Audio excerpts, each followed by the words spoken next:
It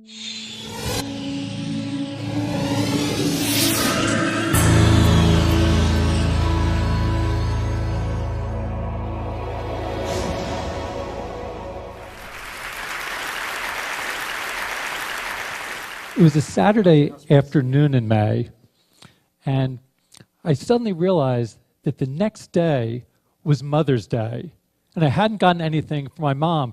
So I started thinking about, what should I get my mom for Mother's Day? I thought, well, why don't I make her an interactive Mother's Day card using the Scratch software that I'd been developing with my research group at the MIT Media Lab. We developed it so that people could easily create their own interactive stories and games and animations, and then share their creations with one another. So I thought this would be an opportunity to use Scratch to make an interactive card for my mom. Before making my own Mother's Day card, I thought I would take a look at the Scratch website. So over the last several years, kids around the world, ages 8 and up, have shared their projects. And I thought, well, I wonder if of those 3 million projects, whether anyone else has thought to put up Mother's Day cards. So in the search box, I typed in Mother's Day, and I was surprised and delighted to see a list of dozens and dozens of Mother's Day cards that showed up on the Scratch website, many of them just in the past 24 hours by procrastinators just like myself. So I started taking a look at them. I saw one of them that featured a kitten and her mom, and wishing her mom Happy Mother's Day. And the creator very considerately offered a replay for her mom. Another one was an interactive project where when you move the mouse over the letters of Happy Mom Day, it reveals a special Happy Mother's Day slogan. In this one, the creator told a narrative about how she had Googled to find out when Mother's Day was happening. And then once she found out when Mother's Day was happening, she delivered a special Mother's Day greeting of how much she loved her mom. So I really enjoyed looking at these projects and interacting with these projects. In fact, I liked it so much that instead of making my own project, I sent my mom links to about a dozen of these projects. And actually, she reacted exactly the way that I hoped that she would. She wrote back to me and she said, "I'm so proud to have a son that created the software that allowed these kids to make Mother's Day cards for their mothers." So my mom was happy, and that made me happy. But actually, I was even happier for another reason. I was happy because these kids were using Scratch just in the way that we had hoped that they would. That as they created their interactive Mother's Day cards, you could see that they were really becoming fluent with new technologies. What do I mean by fluent? I mean that they were able to start expressing themselves and to start expressing their ideas. When you become fluent with language, it means that you can write an entry in your journal or tell a joke to someone or write a letter to a friend. And it's similar with new technologies. By creating these interactive Mother's Day cards, these kids were showing that they were really fluent with new technologies. Now, maybe you won't be so surprised by this because, a lot of times people feel that young people today can do all sorts of things with technology. All of us have heard young people referred to as digital natives. But actually, I'm sort of skeptical about this term. I'm not so sure we should be thinking of young people as digital natives. When you really look at it, how is it that young people spend most of their time using new technologies? You often see them in situations like this or like this. And there's no doubt that young people are very comfortable and familiar browsing and chatting and texting and gaming. But that doesn't really make you fluent. So young people today have lots of experience and lots of familiarity with interacting with new technologies, but a lot less so of creating with new technologies and expressing themselves with new technologies. It's almost as if they can read but not write with new technologies. And I'm really interested in seeing how can we help young people become fluent so they can write with new technologies. And that really means that they need to be able to write their own computer programs or code. So increasingly, people are starting to recognize the importance of learning to code. In recent years, there have been hundreds of new organizations and websites that are helping young people learn to code. You look online, you'll see places like Code Academy and events like Coder Dojo and sites like Girls Who Code or Black Girls Code. It seems that everybody is getting into the act.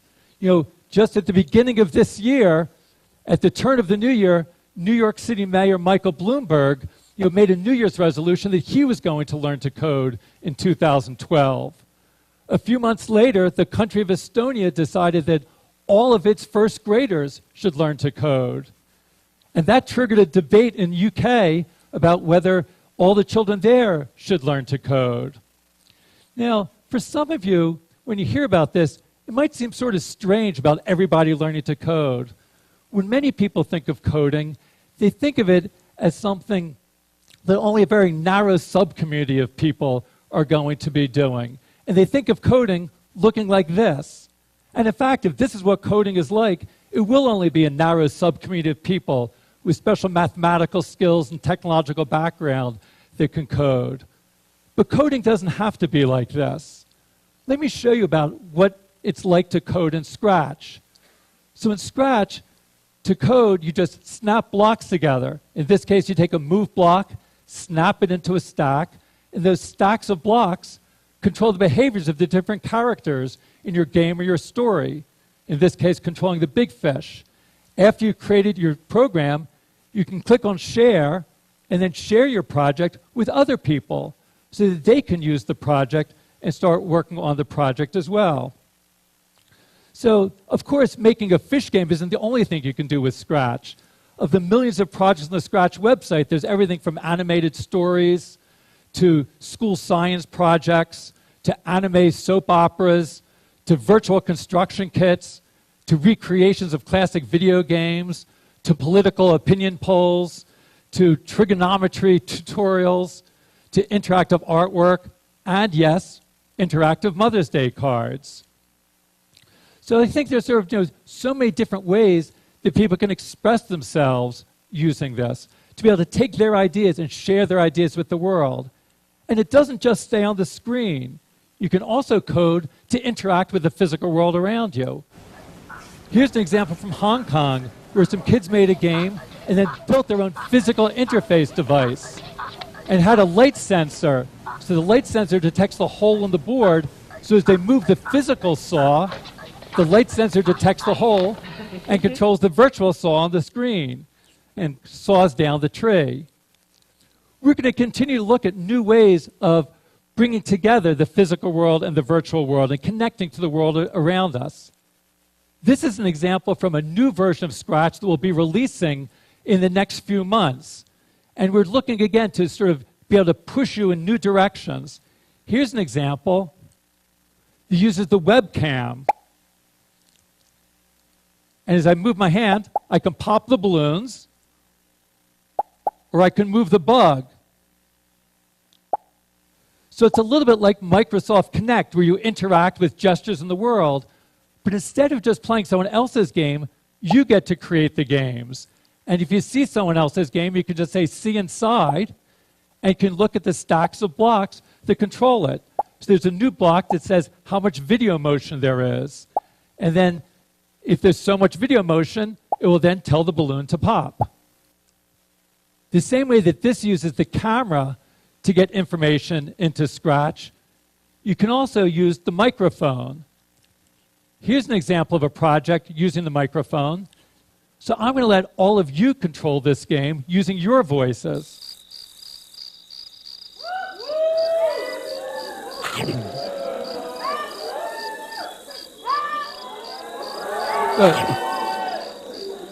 So maybe control your...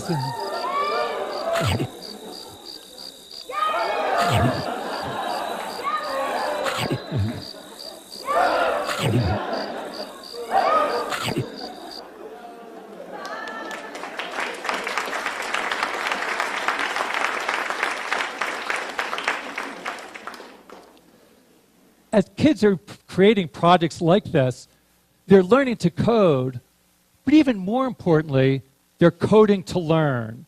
Because as they learn to code, it enables them to learn many other things, opens up many new opportunities for learning. Again, it's useful to make an analogy to reading and writing. When you learn to read and write, it opens up opportunities for you to learn so many other things. When you learn to read, you can then read to learn.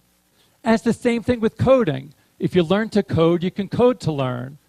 Now, some of the things you can learn are sort of obvious. You learn more about how computers work, but that's just where it starts.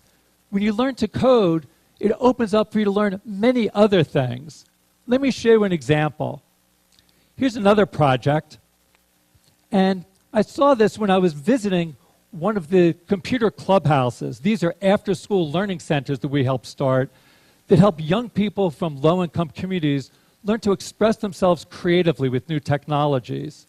And when I went to one of the clubhouses a couple of years ago, I saw a 13-year-old boy who was using our Scratch software to create a game, somewhat like this one.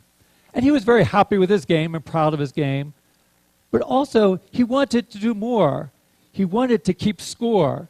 So this was a game where the big fish eats the little fish. But he wanted to keep score so that each time the big fish eats the little fish, the score would go up and it would keep track. And he didn't know how to do that. So I showed him that in Scratch, you can create something called a variable. I'll call it score.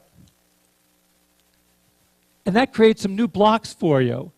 And it also creates a little scoreboard that keeps track of the score. So each time I click on change score, it increments the score. So I showed this to the clubhouse member. Let's call him Victor. And Victor, when he saw that this block would let him increment the score, he knew exactly what to do.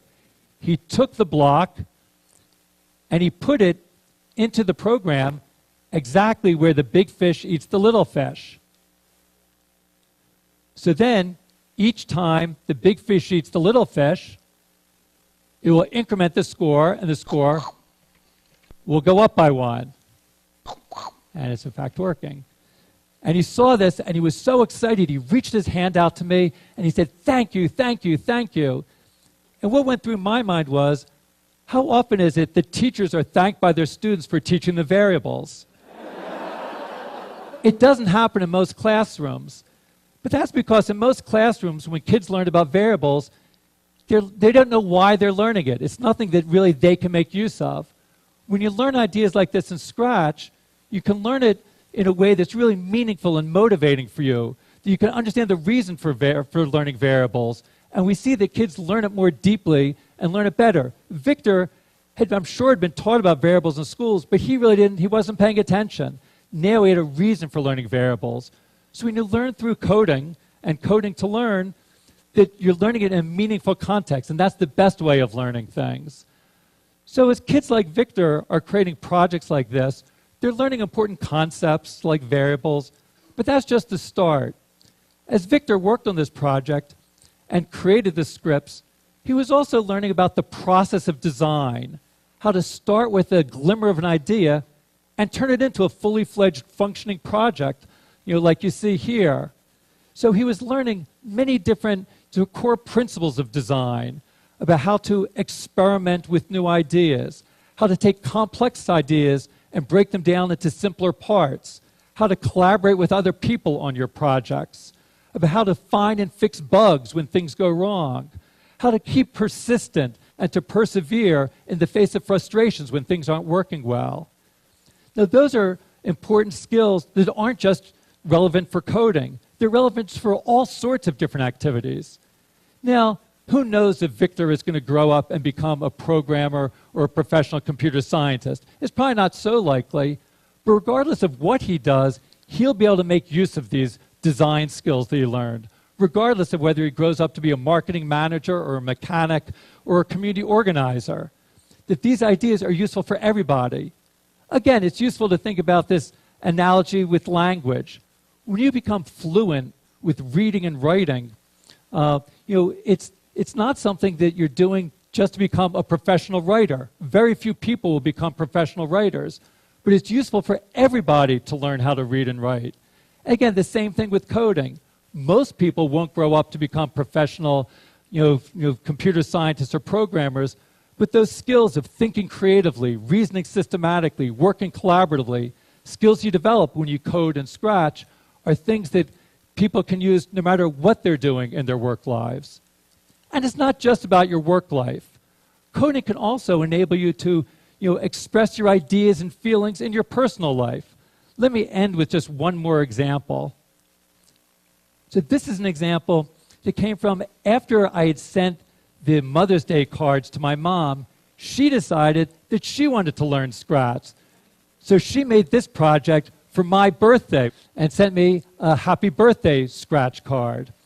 Now, this project is not going to win any prizes for design, and you can rest assured that my 83-year-old mom is not training to become a professional programmer or computer scientist.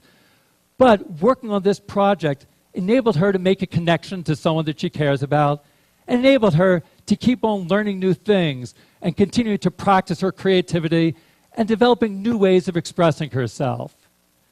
So, as we take a look and we see that Michael Bloomberg is learning to code, all of the children of Estonia learn to code, even my mom has learned to code, don't you think it's about time that you might be thinking about learning to code? If you're interested in giving it a try, I'd encourage you to go to the Scratch website at scratch.mit.edu and give a try at coding. Thanks very much.